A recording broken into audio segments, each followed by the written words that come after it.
રૂપપરા ગામ સરકારના સ્વચ્છતા હી સેવા સ્વચ્છોત્સવ અભિયાન 2025 અંતર્ગત ગ્રામ વિકાસ મંત્રી રાઘવજી પટેલ પાલનપુર તાલુકાના રૂપપુરા ગામ ખાતે પંડિત દીનદયાળ ઉપાધ્યાયની જન્મ જયંતિ નિમિત્તે શ્રમદાન કર્યું, ગ્રામજનો સાથે સંવાદ સાધ્યો. જણાવ્યું તેમને ભારત સરકાર દ્વારા મહાત્મા ગાંધી જન્મ જયંતિ નિમિત્તે દર વર્ષની જેમ આ વર્ષે પણ સ્વચ્છતા હી સેવા 2025 પખવાડિયું 17 સપ્ટેમ્બરથી 31 ઓક્ટોબર સુધી ચાલી રહ્યું છે, ઉજવાશે. વડાપ્રધાન નરેન્દ્ર મોદીજીના જન્મદિવસથી શરૂ થયેલ આ અભિયાન ઘર ઘર સુધી પહોંચ્યું. વડાપ્રધાનના નેતૃત્વમાં 44 કરોડ ઘરોમાં સ્વચ્છ શૌચાલયનું નિર્માણ. ગુજરાત આજે પણ ખુલ્લામાં શૌચ મુક્ત જાહેર થયું. આ વર્ષે 11 વર્ષ પૂર્ણ થનાર સ્વચ્છ ભારત મિશન અંતર્ગત સ્વચ્છોત્સવ રૂપે વિશેષ ઉજવણીનું આયોજન કરવામાં આવ્યું છે.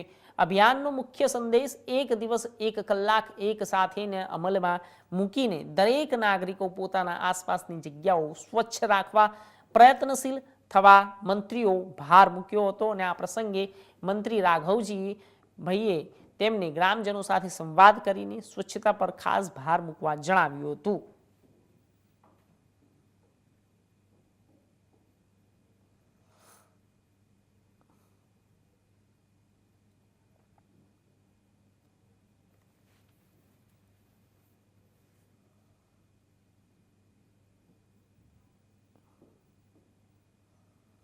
આણંદના ચીખો